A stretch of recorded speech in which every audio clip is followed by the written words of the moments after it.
Today we're kind of switching hats a little bit. We're going to go from Louisiana beer reviews to Louisiana whiskey reviews. And we are looking at Knob Creek Rye. This comes from our friends at Jim Beam, which is now owned by Suntory. No. Oh, yeah. Sorry, you're right. Okay. So this is, it's a small batch, no more age, no more Age statement. age statement, but I hear they're getting their age back. It's also 100 proof. And this is rye, so... You know what I was about to say? No, Brown-Forman, but Brown-Forman's different. I've never had Knob Creek in my life, but people talk a lot about it. It's got that plastic-covered cap, or wax-covered. Let's go low on the volume, because that's enough.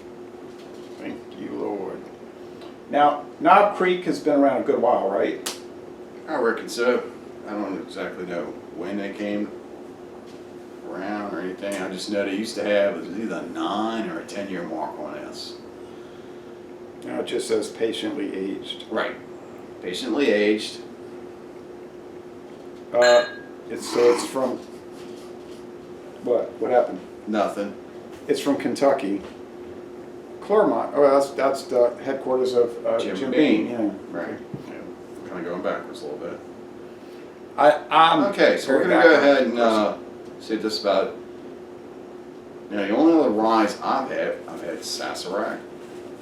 I've had 1792 high rye, and I saw some controversy by stating this, but I've had Wild Turkey, which is a rye whiskey too. Oh yeah, at that place. No, I got a bottle of Wild Turkey. It's right here, and on the label states it's bourbon whiskey, but if you tilt it on the side and you look at there, it says high rye. High rye. Okay, so I don't know how much rye they're putting in either one of these. But this one clearly says it's a rye whiskey, and that one does not. That one says it's bourbon. Yeah, it's a high rye bourbon. This is not a bourbon. Okay. Right. Which means they could be used in used barrels. It might be aged in old Jim Beam barrels or something, you know. You got a good price on this, though. Mm-hmm. So, yeah. Once you put a whiskey in a used barrel, it can't be bourbon, even though it could be identical ingredients. It just has to be called whiskey, you know.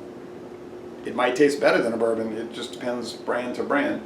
The appearance is copper, like a copper wire, a copper water pipe. Yeah. Yeah. Copper. It's got some huge alcohol legs. No You joke. expect that from Yeah. 100 proof. Like big fence posts, 100 proof. Wow. Yeah, 100 proof on this one. 100 proof, and this one's 101, so basically the same proof. Essentially. So we'll go ahead and give this one just a taste. I want to get a little nose on it first. It's spicy Sweet, in the candy, nose. spicy, yeah. Spicy. A lot of spice actually, and a lot of strength. I'm liking it so far. I just gave this a sip. It's a little menthol in the nose, like a menthol cigarette or cigar. I don't know. I do. Ooh, it's warm. It's not hot, But it's just warm. Yeah, right. It's just warm. This is my first time. You always remember your first time trying a Knob Creek. It's spicy. It's got that good rye flavor to it. Yeah. It's slightly sweet. It's minty. Mm. I'm not tasting any mint. I'm tasting rye. Well, you know, it's that same kind of experiential thing with like the menthol, the mint. You know, the way the warmth is coming out.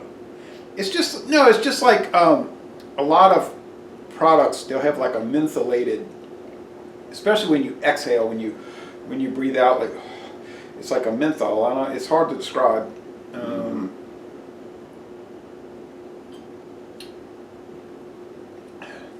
I think some of our Newport and Cool viewers might know what I'm talking about. This is really good. This is really fantastic. It's full strength. There's no water down on this at all. You're getting, I'm getting wood. I'm getting, as Yeah. you'd say that. Char. Not really char. I mean, I'm getting like that after, like mintness that's going on. Where after you eat a mint, you can go, you breathe it, kind of just like you were explaining menthol. And Yeah, all so I was that. talking about the mentholated. Yeah. Yeah. So it's still, it's like you can still kind of feel it, you know. So it's really good. This is worth every penny I paid for it. Spicy. It's bready. It's this a. This is really good on the low end too. This was running me. This little bitty bottle I picked up for 13. Oh yeah. It's basically a half a fifth. It's a 375. It's a little travel bottle. Nice little wood notes. Yeah, I think the difference between this and the 101 turkey, which I'm going back and forth with because I've got rye and rye. High rye, but not rye. It's Right. But you got a good deal at Savannah discount. Yeah, River Ridge discount. Oh, River Ridge. They were doing the same special. River Ridge discount is where I got this from. Okay. Got to give him his props too. Go see John. He'll take care of you. Louisiana Highway 48, eastbound. River Ridge. It's peppery, but the thing about this is nothing overdone. It's not too peppery. It's not too strong. It's not too high proof. It's not too any of those. It's just mild, mellow, but bold. Now you say no, it can't be mild, mellow, and bold at the same time. Well, I think they can be. It is. That's quite a description. I haven't thought about it like that, but the more I think about it, the words that you put out there, it's yeah. This is really good. Yeah, and there's no things coming across like too, like, you know how some whiskeys you'd be like, yeah, they bite back. Yeah. Make you almost grit your teeth. Like, right. Like I was saying this about Jack Daniels. Excuse me, folks, but I say sometimes when you drink Jack Daniels, it's like you're eating a bowl of Quaker grits. It's like too much corn. It's like grits. Yeah. We all know what grits taste like. It is high on that. And this is none of that. But of course, it's not corn. It's I really want to try this when they get their age stamp back on it. And you say it's coming back. Yeah. Well, what happened is that there was such a high demand for whiskeys all at once. I don't know. They had the fire, so a lot of the companies started mixing the newer, the younger whiskeys in with the aged whiskeys, and then they had to lose their stamp after they did that. Or they chose to lose it. I'd really love to get my hands on Heaven Hell 6. Yeah, y'all guys are posting this stuff on alcohol eggs, and you're teasing us and making us depressed, you know. Right. So if anybody can send us a bottle of Heaven Hell 6, and if you see something that we do and then you'd like to trade, we're open. Yeah, we get the Heaven Hill blended 3-year, which to me, I'm thinking is not going to be as good as the 6-year. It's cheap too. You can get it anywhere for like what, $8 or less.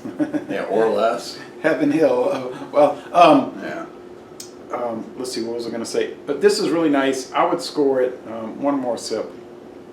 I was going to go ahead and score this as an A+. I'm reluctant to say A+, but I'm going to say 96 out of 100. A. It's an A. So you're going to give it an A, half a plus, quarter of a plus. Well, a little bump above an A. No, because the way I scored A+. 98, 99 Not would be an world A+. class because I've had much better. Yeah, whiskeys. world class means it's better than perfect. It's like beyond belief. This is not beyond belief, but it's pretty great. Yeah. Anything above 4 years, you don't have to put an age statement. If it's below 4 years, you must put an age statement. So this is age at least 4 years, you know. So, anyway, nice product. And the fire thing I was mentioning is, you know, in 2019 there was a fire at Jim Beam, and it burned up a lot of their bourbon. So that could impact maybe. Was just last week, wasn't it? Right. But the Whiskey Scout said you have to understand their operations are so huge that it's really not a big percentage of what they The same thing happened with Barton. Yeah, and I heard it was MASH, so they weren't really upset. Well, and mostly it was also Paul Masson brandy, which they were aging for another company on contract, so it didn't affect them. Might have affected Paul Masson, But anyway, all right. So Les Le Bon Ton Relais, no matter how you cut it, it's a most excellent product, or in his view, outstanding. And I'm glad you let me try it. And we're gonna end this review. We're gonna end this review by saying, y'all come on down to Jefferson Parish, Louisiana.